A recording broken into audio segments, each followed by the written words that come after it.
If you had to write a script for the most lamentable, ridiculous way in which Kamala Harris would justify running for any office again after she was soundly beaten despite spending $1.5 billion, this is how you do it.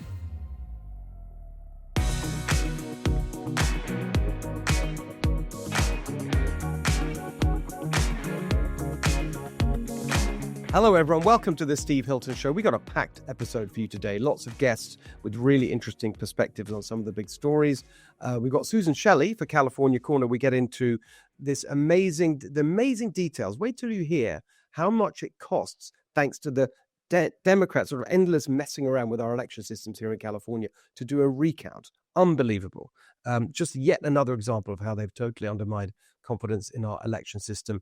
Soledad Asua is here with her take on what is really behind the Franklin fire in Malibu that got national headlines last week. But what hasn't been talked about is the potential cause of this fire. Jeff Gonzalez, our friend, who's just elected to the state legislature here in California, unbelievably, a Latino who represents a district that almost entirely Latino, is being excluded from the Latino caucus in the state legislature by Democrats. He's here to tell us why.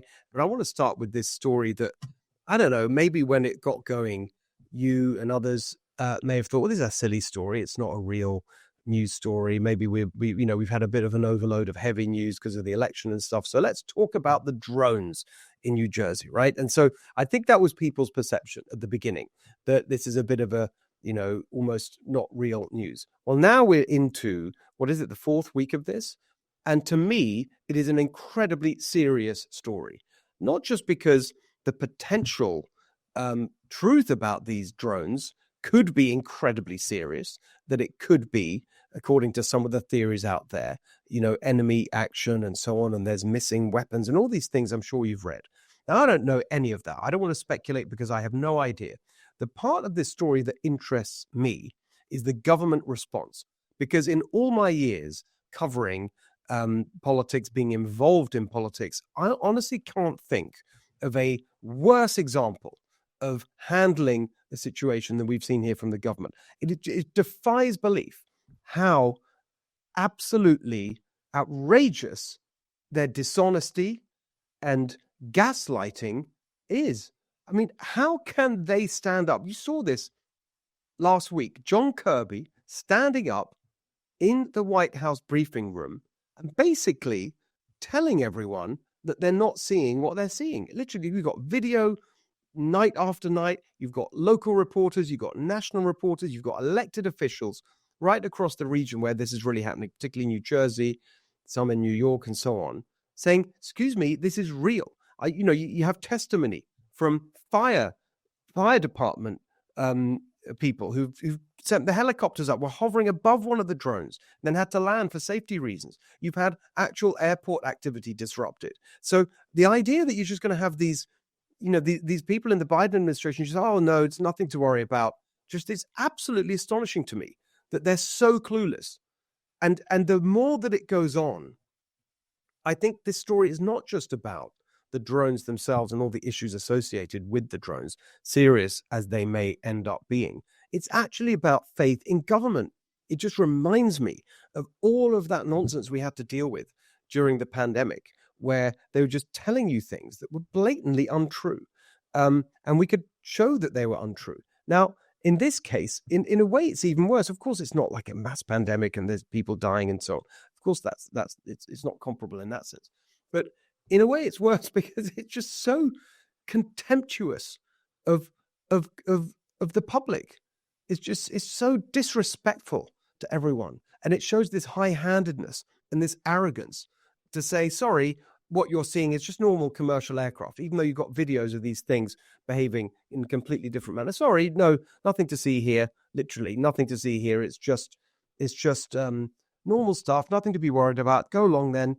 Just so patronizing. Completely contemptuous of the public. And it illustrates this incredible detachment from reality on the part of these politicians and these people stuck in the higher levels of the government in Washington, D.C. They have no clue how ridiculous they sound, how offensive this all is. And I think Democrats, who really are the ones who are on the wrong side of this. I mean, you see Trump, for example, getting ahead of it and saying, I think in a way that most people would say, it's just common sense. If we can't figure out what this is, and it's going on week after week, and you have drones the size of small cars and SUVs, and we still don't know what it is, shoot them down. I think most Americans would agree that is a common sense position, instead of what you're getting from the Democrats, which is you're just making it up and you can't believe your own lying eyes. I mean, it's just unbelievable. I think that this is a serious threat to the credibility of the entire Democratic project, which is to say government's the answer. We know best. No, you don't.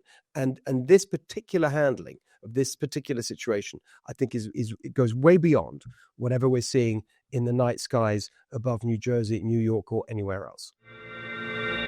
All right, joining us now, I'm so happy to see you. Every time I see you, Jeff Gonzalez, I love to say newly elected Assembly member Jeff Gonzalez, who made national headlines, of course, with his fantastic victory, flipping a Democrat-held seat, much of it in Imperial County, which, as has been pointed out, is 86% Latino, huge shift there, and you're at the forefront of it with your brilliant campaign. So, Jeff, you're now there in our state legislature, in the assembly.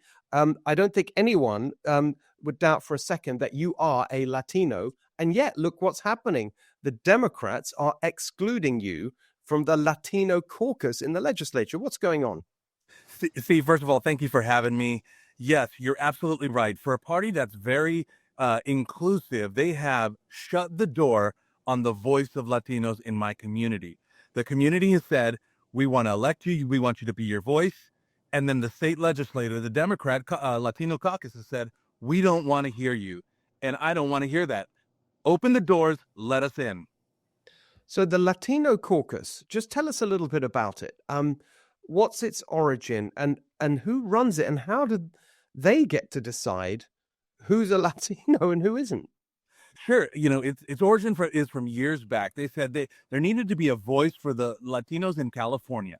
So they created a caucus to be that voice. But the one thing that they did was to make sure that no Republican was allowed to speak. But now us Republicans are the majority of us are the minorities.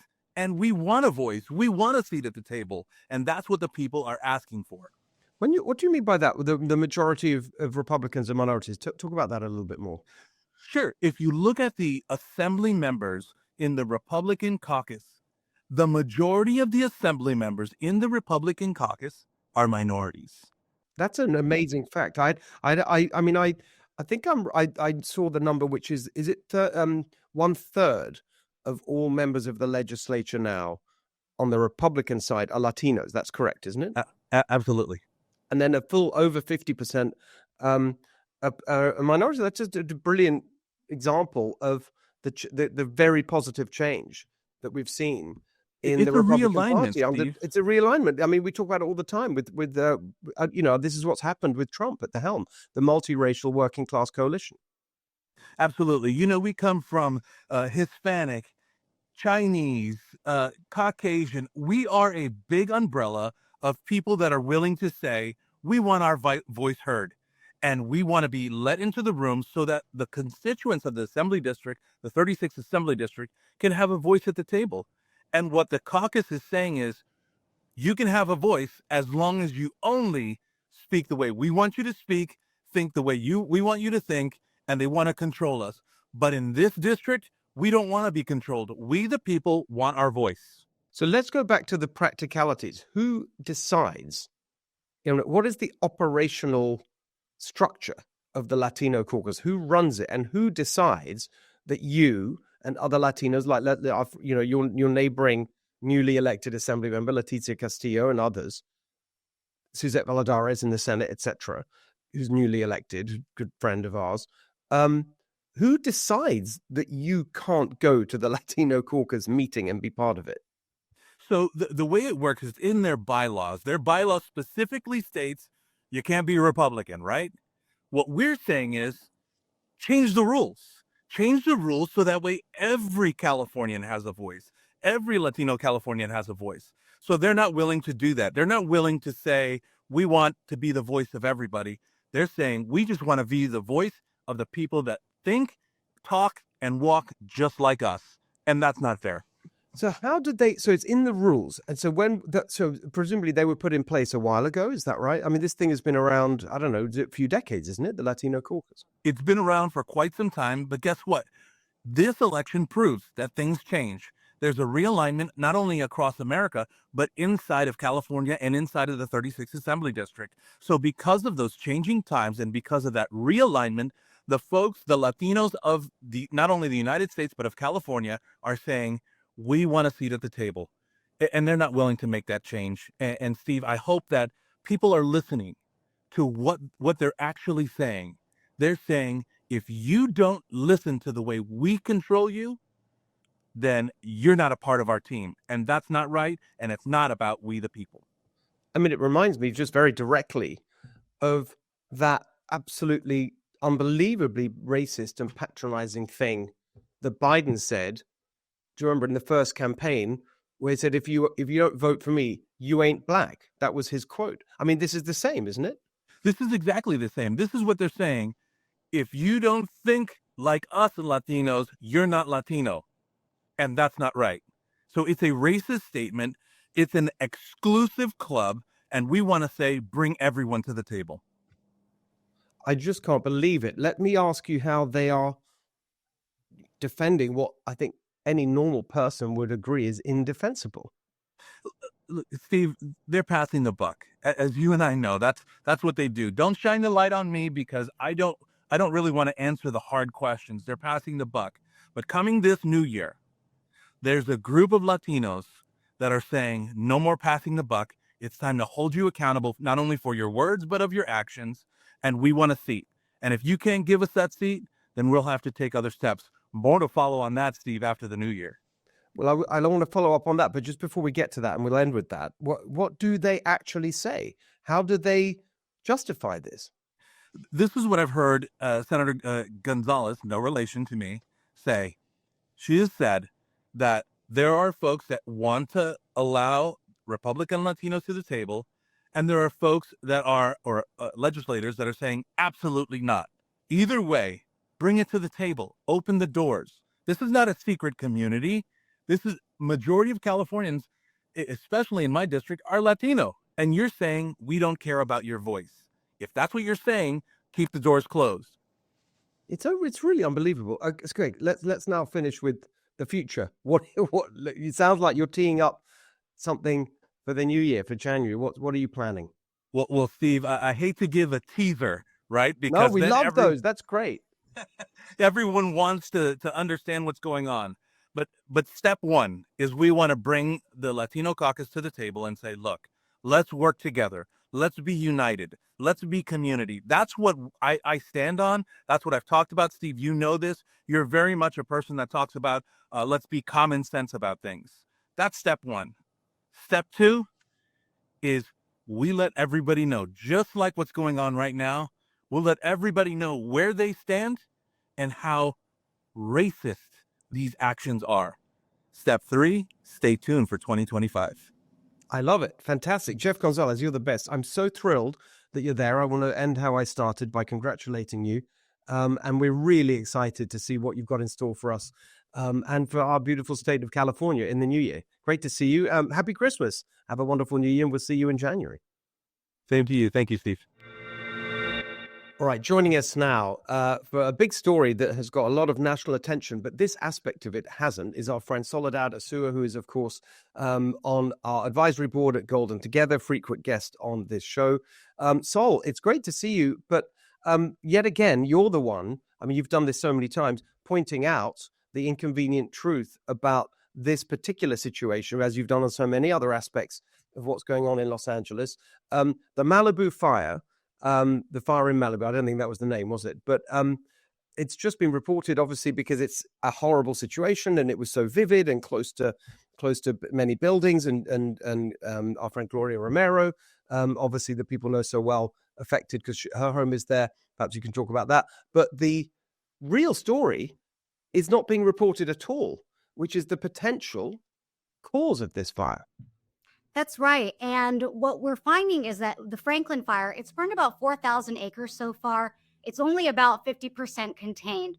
So Malibu residents, many have lost their homes. But what's interesting here is elected officials are remaining silent under the cause of the fire. It started last week, a little before 11 p.m. It was a brush fire that quickly spread. So students at Pepperdine who were studying in the library, they saw it happen. But what's interesting is the location of, where it started.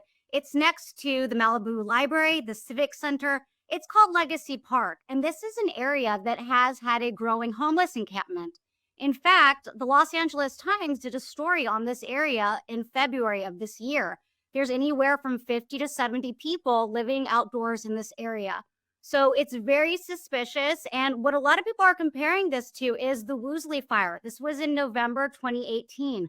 There was over 100,000 acres burned, 400 homes destroyed. And many months later, officials finally announced that the cause of it was from a homeless encampment. So what we see is that in these, chilly winter nights for California, the homeless are causing or starting fires to stay warm, or there's cooking encampments that get out of hand, especially during these dry times.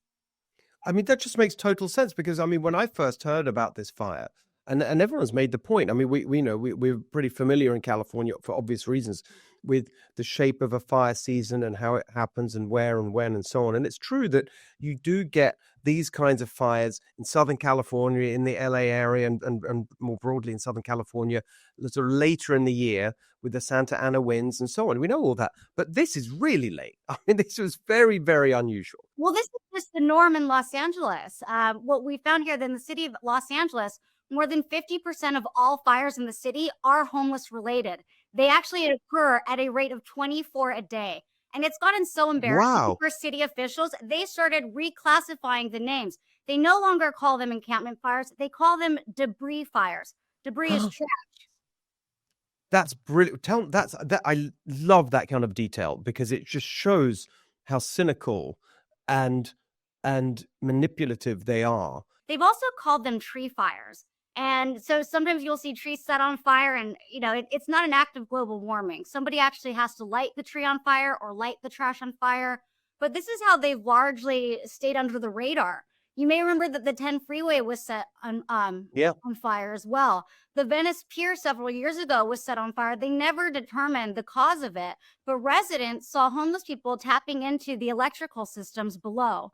So these are things where the elected officials are just too embarrassed to admit what is happening. I mean, that's exactly it. You put your finger on. I mean, they're so embarrassed. They are the ones who've let this problem get so totally out of control, shaming Los Angeles, California in the eyes of the world, this kind of unbelievable scenes of dystopian chaos. And then it causes actual, threat to life with these fires, and they don't want to admit it. I mean, the fact that the debris, that is such a classic bureaucratic manipulation. What do you think is happening in terms of are you seeing any change in Los Angeles city or county? In other parts of the state, you've got elected officials saying, yeah, well, now, thanks to the Grants Pass versus Oregon ruling in the Supreme Court, we're really going to clear these encampments. Is anything happening in LA? It's actually getting worse in Los Angeles. Wow. What you see happening in San Francisco is that Mayor London Breed, who was, ultimately lost her reelection, she was feeling the heat. And so she started, before offering services to any homeless person, they changed the policy to offer them a bus ticket out. So Los Angeles is one of the destinations. So you see that areas where they've finally had enough, they're getting tough on homelessness. They're asking people to move along. But Los Angeles is doing the opposite. We are still offering, hotel rooms. So what we're going to see is possibly a shift where people are leaving these areas that have sort of been fed up, and they will likely come to California or Southern California. It's just unbelievable. There's no, and they're not embarrassed. I mean, I suppose that's why they try and cover things like this up. Well, if you look at Karen Bass, she's sort of taking a victory lap. She's claiming that homelessness is down, but she's actually cherry picking numbers. What she's looking at is street homelessness. And maybe that's just because they put them into hotel rooms. But homelessness is not down. It has never been down. So she's really cherry picking data. And what we're seeing in Los Angeles is that it is just such an expensive and bureaucratic nightmare that people go into housing. They go into these temporary hotels, which are very costly to the taxpayer. They're in there for a few weeks and then they come right back out onto the streets. So it's not working and it's costing the taxpayers an exorbitant amount. So going back to the fire, what do you think happens next? Do you think that there's any chance that this will be properly described and accounted for? We may not know for several months. And that's just a way to deflect any sort of backlash from the public. This happens all of the time. That's happened many times in Venice Beach as well. And so we find is that officials will suddenly go quiet under the cause of the fire, and it could be months or even a year to find out the true cause. We've never actually gotten the true cause of the Interstate 10 freeway. We know that it was arson, but we don't know who did it. I mean, this is the other thing that people just don't appreciate is, I mean, and just make this point finally and get your response, is every time there's any kind of fire, right? The left, the Democrats are in charge, and then, of course, amplified by their media allies, it's immediately climate change, right? It's immediately that. And so this is climate change. Therefore, we must ban your car and ban your stove and do all these things and raise the cost of running a business and all that kind of extremism. It's like an instinct, like a reflex. And so it's so important for us to actually get this message out there. And I mean, it's quite ironic, right? That, we're talking about climate change. We're afraid of these natural disasters, but this is not a natural disaster. This is a man-made disaster, and it's one from failed policy. What you see is Newsom, he's reaching out to secure FEMA dollars for Malibu, and I hope they receive those. But what would actually be better is for people to clear these homeless encampments, because it is a major public safety hazard. If you look just half a mile down on Pacific Coast Highway, there's a line of about 40 RVs that have been parked there illegally for almost a year now. All of those RVs have propane tanks and generators. These are highly combustible items. So what we see is just a half a mile to mile down, there's a whole area that could go up in a second, and there's homes around. So it's just this public safety disaster. And what we see is that nobody's taking any proactive action here. Exactly. Well, this is the complete madness of putting these far left Democrats in charge. I mean, this is why we need change. And this is just one really strong example. Sol, great to see you as always. Thank you so much. Thank you. Joining us now for California Corner, our friend Susan Shelley. We've got a lot to get to, some really interesting stories today. We're going to be talking about recounts and the extraordinary cost. This is a point you've made before, but now we have some real examples from this year's elections. A couple of things on climate extremism here in California, and then the story that broke last week, San Diego County voting to become a super sanctuary. And we're going to touch on that as well. So let's get straight to it, Susan. You've been on this point about recounts and the way the voting system has been completely corrupted by the Democrats for so long. And we did a previous episode about the more well-known aspects of it, if you could say, things like ballot harvesting and the fact that you can send in ballots and date them yourself, date within 7 days after the election, all of that. We did that last time. Here's a specific thing. You've raised the red flag about this before, which is what they've done in terms of centralizing the whole vote counting process and what that means in terms of fairness to candidates who want to have a recount.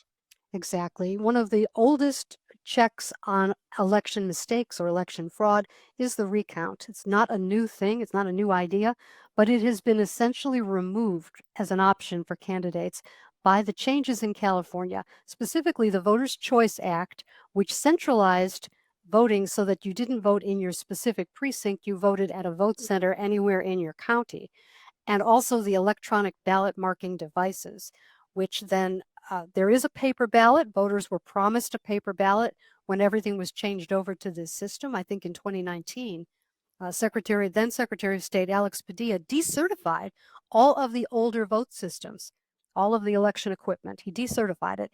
Everyone had to move to this paper ballot in the scanning system. So what's actually counted is a scan of the ballot, tallied by a computer, not by human eyes. It's not a reader like we used to have with the punch cards or the Inkadot cards. You have a paper ballot. It is scanned by a machine. If you vote by mail or if you vote in the polling place, it's scanned, and what is read by the tallying equipment is the scan. And what happens to the paper ballots? They're shuffled together. They're stored in boxes in batches. And then if you want to do a recount, the first thing that has to happen is you have to spend days or weeks having county workers retrieve the paper ballots. which is absolutely unaffordable. And then you can count the paper ballots, but otherwise you have to count the electronic scans. That requires tech workers and monitors. That's unaffordable too. So we just had in Ventura County 2 different races that were extremely close.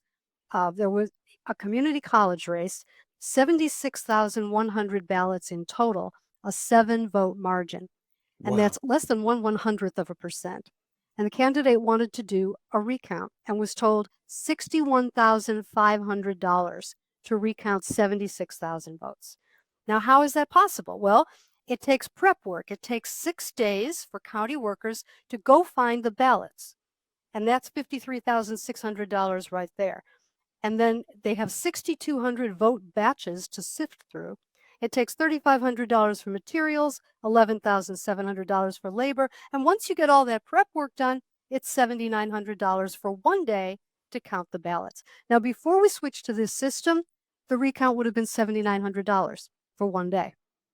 And now it's $61,500. So the candidate called it off. And another one in Fillmore, city of Fillmore, city council race, only 1,270 ballots. It was going to count the paper, $27,500 to count 1,270 ballots. And that was for paper. And they said, well, all right, let's do the electronic count. The electronic count, because of the cost of the equipment and the labor, $23,600. A city council race in District 5 in Fillmore, $23,600 for the candidate to do a recount and check that count. With And that 1,200 is ballots absurd. counted, with 1,200 total ballots. 1,200 ballots. But this removes one of the important ways that voters can have confidence about the accuracy of the election. It just removes it because no one can afford this. In 2022 in Ojai, same county, Ventura County, there was a mayor's race, 3,600 ballots. The recount cost $27,700. It's just amazing numbers. I mean, on the first one, I think I worked out it's basically $1,000 nearly for each ballot Mm-hmm. to be counted. And when you get again. into a county like Los Angeles, which is 25% of the voters in California, it's hundreds of thousands of dollars to count even a small city race. This is how I found out about this. In 2020, this was when it first started. There was a Long Beach sales tax that passed by, I think, 14 votes, 16 votes at the very last count of the ballots, very last day. It surged to a remarkable come-from-behind victory, a sales tax extension. And a group in Long Beach called the Long Beach Reform Coalition wanted to do a recount. And they got the little booklet from the county and it said $30,000 to $50,000, and they raised the money and they said, let's do it. And the county says, oh, well, we made a mistake. It's going to be $200,000 because we have to go find the 100,000 ballots from the Long Beach race. It's amazing. It's outrageous. I mean, no one's talking about this. Very quickly before we move on, what's the I mean, just so everyone, just make sure you follow Susan on social media. I reposted it as well. You just put out a kind of draft of a voter ID law, which is very good fun. You got that. Was it ChatGPT or Grok? I knew you were Grok to do it. I used Grok. Grok wrote on Twitter. Yeah. Based on the law from Texas and I think Wisconsin. Grok wrote a voter ID law that could withstand Supreme Court scrutiny. Very good. But the reason I'm bringing it up is what's the reform that would deal with this recount issue? Well, the simplest thing is to require the counties to sort the ballots by precinct. Mm-hmm. If they used to sort the ballots by precinct, but they used to go back to what we had. Yeah, exactly. And if we did that, they sorted the mail ballots by precinct. Those came in bunches from all over, but they were able to do it. So if they sorted the ballots by precinct, it would be much easier to count them. We'll talk about this next year, but the Secretary of State race for 2026 is going to be a very important one, actually. Yes. To have someone who's committed to making all these changes. Right, let's move on. There's a couple of climate stories. I mean, I find it hard when I'm talking about climate policy in California. I try and always put climate extremism there because that's what we are living under. So you've got Jerry Brown, the former governor, made some comments, and we had a very important ruling, or not a ruling, but some news from the Supreme Court. Yes, the news from the Supreme Court is that the court has agreed to hear a case regarding California's waiver from the Clean Air Act. Now, the short version of this is that California has the authority to set tougher emissions standards than the rest of the country. And then other states can choose to follow California if they want to. They can't go any tougher, But because California had its own emission standards when the Clean Air Act was passed in 1967, California retained the right through Congress to set tougher standards. They can get a waiver for certain regulations that they want to do that are tougher. But they do have to get a waiver. California can't do whatever it wants. Well, now California is regulating greenhouse gas emissions and banning cars that run on gasoline. And the oil companies are suing over this. They are suing the EPA over this waiver, saying the EPA exceeded its authority by granting California a waiver to ban gas-powered cars. And this whole idea of this waiver is something that the Trump administration is going to be tackling and did tackle once before, but the Biden administration reversed what they did. So now the question is, does the petroleum industry have standing? And that's what the Supreme Court has agreed to review. They're not reviewing the merits of the case. They're reviewing whether the oil companies have standing to challenge regulations that affect automakers, because the regulations don't affect the oil companies directly. They're regulating the emissions from the tailpipes. So that's what's going on. The car companies are in favor of this, aren't they? The oil companies are against this waiver, right? But the car manufacturers, up until now at least, they've gone along with it. In fact, wasn't there something in the first Trump administration where the federal government came and challenged this waiver, but the car manufacturers did a side deal with Gavin Newsom to go along with it? Something like that happened, didn't it? It did. And, the politics of California, the size of the California market, the risk of ticking off the California governor, I think all those things played into it. Also, the companies want certainty. They want to be able to start manufacturing and planning, and they don't want 10 years of litigation ahead of them before they find out what they can do. So I think for all those reasons, some of the car companies did make a side deal. Not all of them, but some of them did. But it's ridiculous. I mean, but I think they're all regretting it now, because if you look at what's happened, I mean, I know, Ford, I think they lose, I don't know, it's huge amounts, 40,000. I can't remember what the number is per car EV that they make, losing tens of thousands of dollars per vehicle at a loss. And so how does that all work? Oh, subsidies from the taxpayer. The whole thing is a total scam. And I've always said, it's also cost shifting. It makes all the other cars more expensive. Exactly right. And so I've always said, people want the EVs, fantastic, knock yourself out. But why should we raise taxes and car prices for working class people in order that rich people can virtue signal by having electric vehicles? I just think it's very clear cut in terms of the morality and the sensible policy here. California has this idea that they can force the market to change magically by mandating something. Then everyone will step up and invent something that they otherwise wouldn't invent. But that is extremely expensive. If it even works, it's extremely expensive. I mean, I am torn to a certain extent because, and I want to get to Jerry Brown as well. I'm torn to a certain extent because I'm a huge advocate, as everyone knows, who's followed me over the years, of the 10th Amendment and the ability of states to determine their own policies, unless it's explicitly listed in the Constitution. That's what the 10th Amendment says. These powers, not in the Constitution, are reserved to the states respectively or to the people. So I'm a very strong, I believe in that. And so the idea, and I have to say, the test of a principle is like, do you hold it even when it's kind of inconvenient? And so I remember being very, torn. For example, there's a piece of legislation Republicans introduced in the Congress, which would have really affected California's ability to control its own schools policy. I think, all this stuff should be done at the state level. So this is a tough one for me because, of course, I agree with the approach, which is to stop the climate extremism.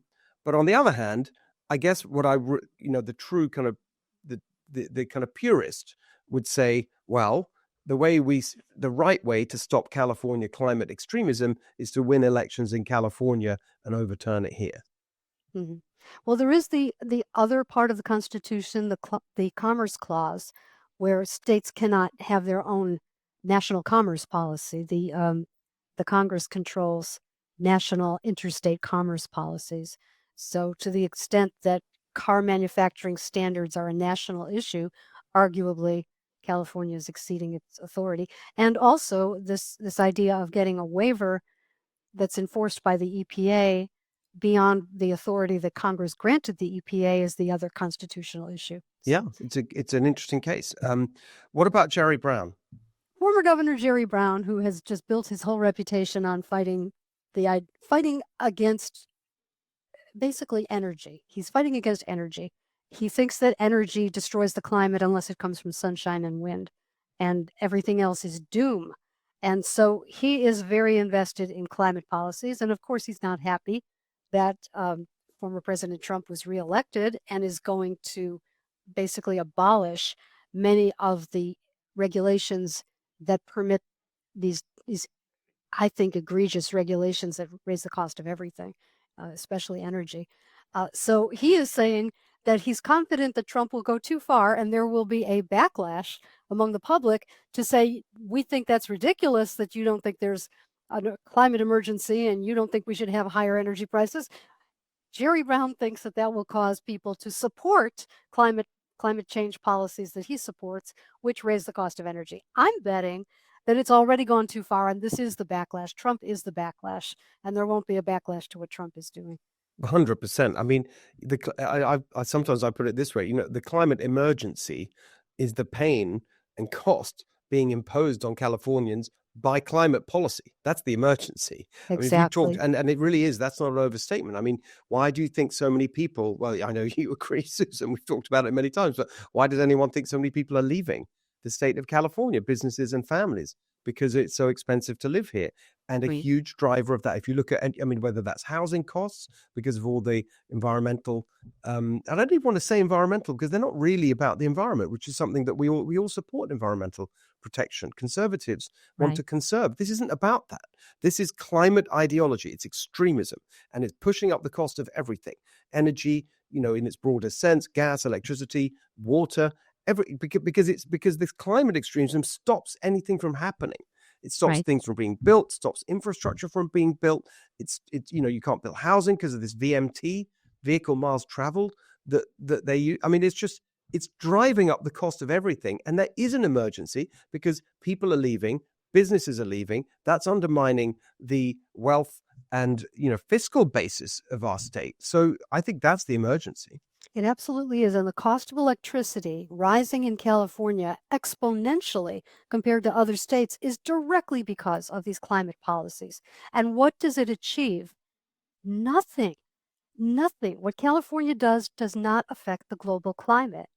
What they say is it provides world leadership.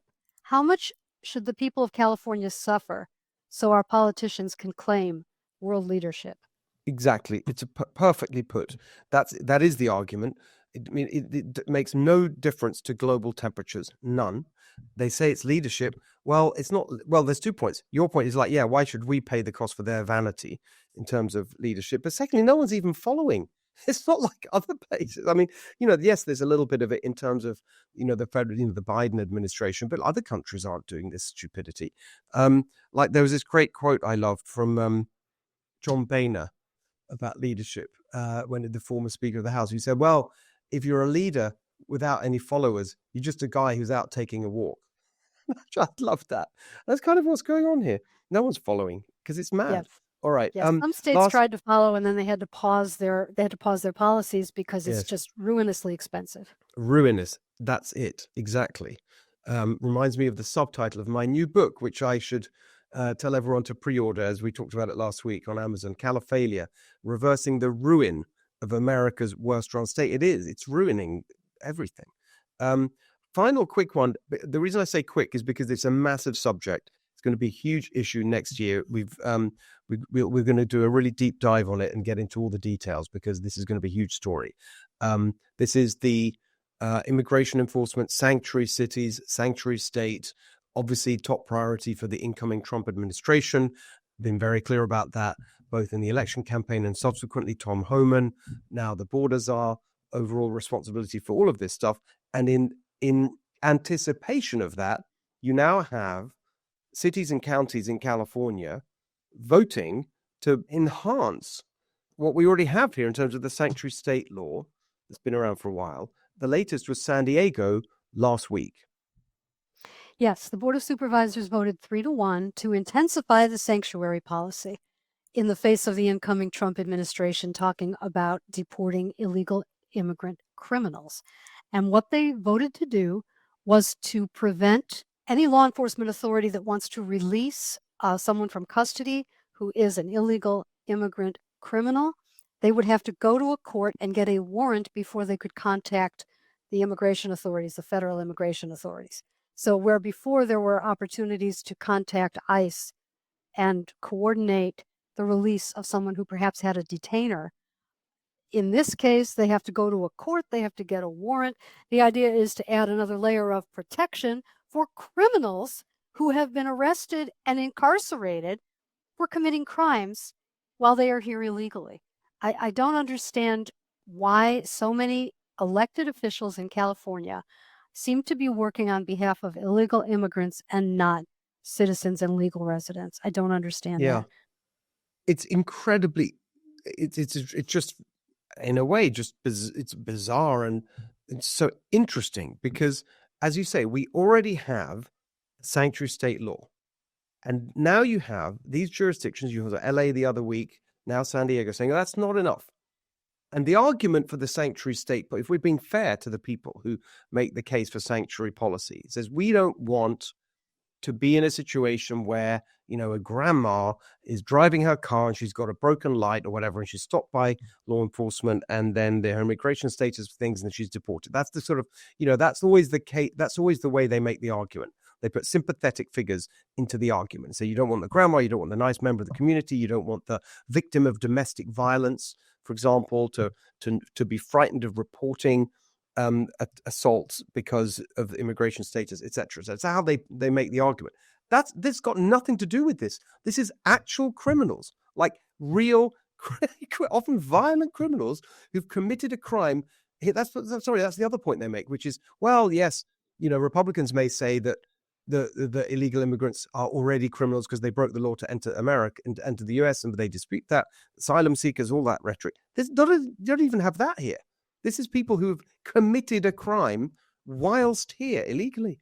And these are the people they're defending. It's insane. They're defending drug dealers and murderers and rapists and people who have committed violent assaults. They are defending people who are a danger to our society, who have come into the country illegally and committed crimes of opportunity, perhaps, go where the money is. So here they come, and they're wreaking havoc on communities throughout the country. And we have, here in California, we have elected officials who are sticking up for them. Why? What are they getting out of this? So they tell us that illegal immigrants aren't voting. Okay. Are there payoffs? Are they taking money from cartels? What are they doing, and why are they doing this? This is irrational, and there's always a reason. So I think there should be an investigation, personally, of some of the elected officials who are voting to protect criminals in our society. I think that is a really, really good point, and a very specific thing that we should be calling for, because it just defies any notion of common sense or morality or justice. Or their oath of office. Or their oath of office. Great point. Because it's just, this is the situation they've put themselves in. Our current laws, they're saying, don't go far enough in protect our current sanctuary policy. It's not clear enough that it really does protect the worst criminals in our midst, violent criminals. Right. And we want to really make sure, beyond any kind of doubt, that the violent criminals are protected. It's just staggering. In Los Angeles County, tax money, I think $10 million or more from the county and the city, was contributed to a fund to provide legal defense services to prevent convicted illegal immigrant criminals from being deported under federal law. This is a few years ago they did this, because they thought that the taxpayers of Los Angeles City and County should pay for lawyers to help convicted criminals avoid deportation if they were here illegally. What is the logic of that? It's just offensive. It really is, and I think that you're right that there should be an investigation, because it's so incomprehensible otherwise. And as I say, we'll do a really detailed look. We'll have a really detailed look at it in the new year, because I think it's very interesting to people. What are we talking about specifically here? You've got the sanctuary state law. What are these super sanctuary policies as they've been described? How in practice are they different? How's it going to interact with the federal government? Tom Homan's been incredibly clear that if anyone tries to stand in the way of federal enforcement of federal law, then he's going to prosecute them. That's his word. So we'll see. It's going to be a huge story next year, particularly here in California. So we'll get ready for it by having your expertise. Brilliant. Thank you so much, Susan. Great to see you as always. Thank you, Steve. Great to see you. By the way, just before we go, a little public service announcement. Have you pre-ordered my new book? We talked about it last week, Califalia, Reversing the Ruin of America's Worst Run State. It's out next year. I'd love you to pre-order it. It's on Amazon and elsewhere now. You can do that. So please pre-order Califalia, and there'll be lots more to say about it next year. There's also going to be lots more to say about the story that popped up over the weekend just now. I'm taping this on Monday, December the 16th. Yesterday, on Sunday, up pops the latest from the Kamala Harris camp, which says Kamala Harris apparently wants it to be known that she is this. The phrase was, "You're not done with me yet." What a positive way of putting it. It's an announcement. You could say it's a threat. You're not done with me yet. This is not the last you've seen of me, she threatened.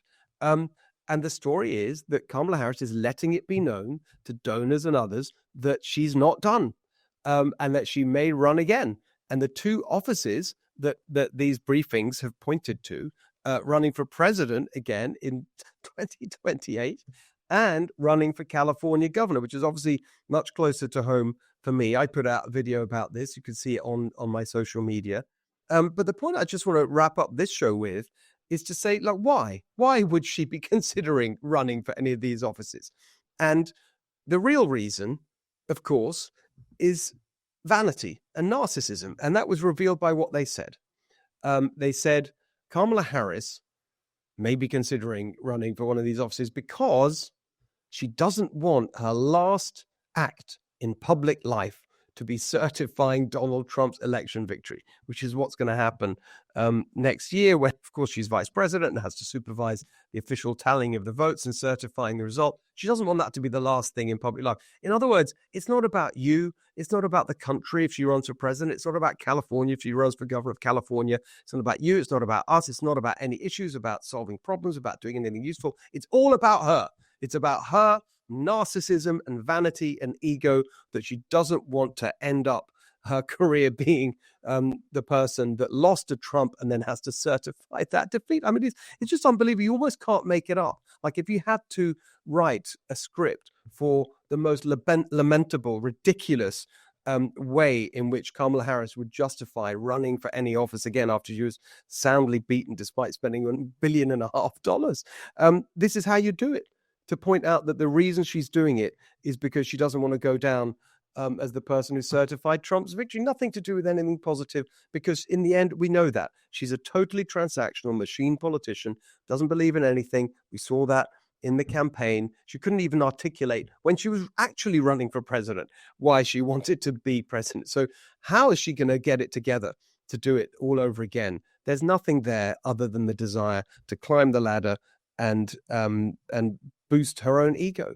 And I don't think that anyone's going to fall for it. People aren't going to fall for it in California. They're not going to fall for it on the national level if she somehow decides she's going to run for president again. The whole thing is a total joke.